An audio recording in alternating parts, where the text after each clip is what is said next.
daddawan baso. Miyan mamana wai daddawan baso.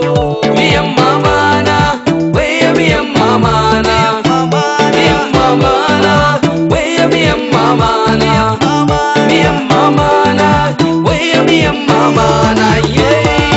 Zan koma gida in sha miyan mamana. Zan koma gida in sha miyan mamana. Zan koma gida in sha miyan mamana.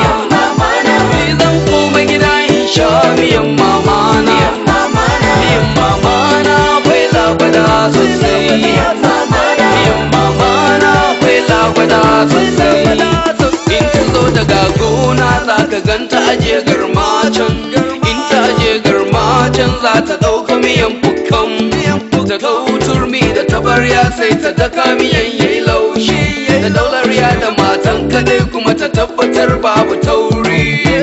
Baya ga ta sanya tukunya kan wuta. Da kawo yaji da gishiri da daddawan baso ta sa. Baya ga za ta ɗau maburgali ta kado. In ka ji kamshi daga can sai ka ji miyawu tana fado.